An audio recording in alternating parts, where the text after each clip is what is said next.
Obama's decision on the Keystone Pipeline makes no sense, and it's not in the national interest. He says he's looking at other options now to try and make sure that Keystone still gets built. So let's find out about what those options might be from Senator John Hoeven, Republican of North Dakota, joins us now by telephone.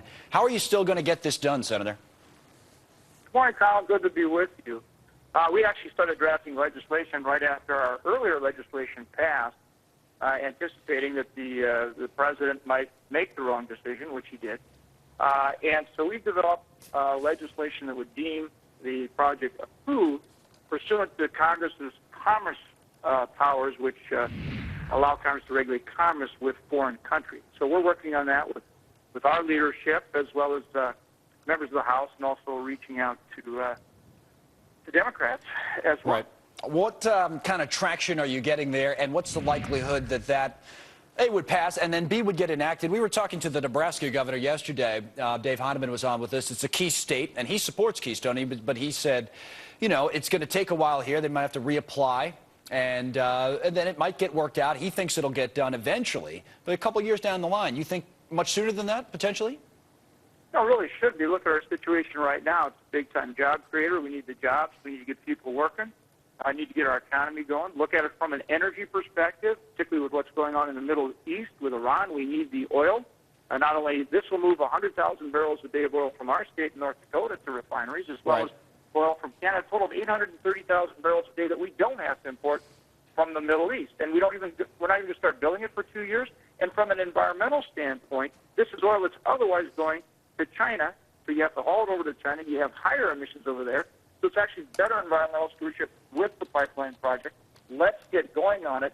We actually included in our legislation specifically the Nebraska solution. Nebraska had a special session.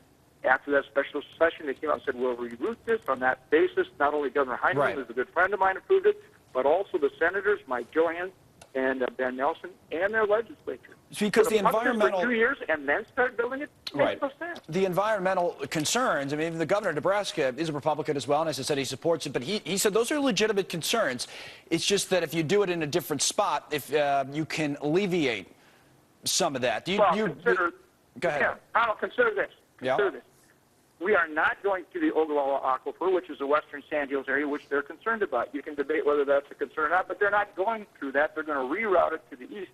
And I think they've already come up with the route, but even if they haven't, there's an existing Keystone pipeline that runs through North Dakota. It also runs through eastern Nebraska. You can go right on top of the existing pipeline. Tell me about the jobs. The existing route. Right. So you could. All right, fine. Tell me about the jobs part of this, because I've seen estimates all over the map on that, from 20,000, mostly put out there by Republicans, to no, this only creates 6,000, put out there by Democrats. I've been to North Dakota, actually. I was there a couple of years ago to do a story on oil. Good man. You're welcome back anytime. Yeah, you know what? It's pretty impressive how the business there has driven the economy, the oil business.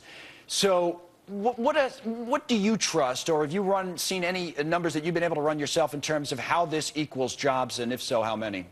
At a minimum, it's tens of thousands. Look, the Perryman Group put out a study to 20,000 construction jobs and up to 200,000 spin-off jobs as you expand refineries and other types of spin-off jobs. Okay, sure. Maybe that's on the high end. You've had other studies like the Cornell Group that came out and say, oh, well, it's a few thousand construction jobs and not as many permanent jobs. But look, any way you slice it in that range, you're talking tens of thousands of jobs. What are we doing? Right. We want to get not one penny of government spending, not one penny. It'll pay hundreds of millions in taxes. Come on, we got to get people to work. We've got to start reducing deficits and debts. We want to get this economy going. This is the case in point that demonstrates the problem with this administration's approach. The politics of it, if you read between the lines, Senator, from the administration, seems to be that, hey, we're in an election year, and this environmental vote or environmental lobby is important to us, and we have to make sure that we take their concerns seriously. So we're going to do that now, and this still will get approved down the line, and maybe it'll just be after the election. Do you get that same sense, or no? Really? So they've been studying it for 3 years. Look, this is very similar to the pipeline that's already been built, which goes right through my state. I was governor here for the last 10 years before being in the Senate. This is not recreating the wheel. This is the same darn thing. That was approved in 2 years. They've got to study this for 3 years, and then The administration wants to come out and say, oh, 60 days in is not enough when there's no time limit on the route in Nebraska, the Right. only area of contention after 3 years of study, and you wonder why our economy is stuck? Come on. Senator John This is the Hoeven case in point. from North Dakota, thank you very much. We'll wrap it up there. Have a great weekend. Here's Ashley with some breaking news. Yeah, Connell, Thanks. breaking news out of California.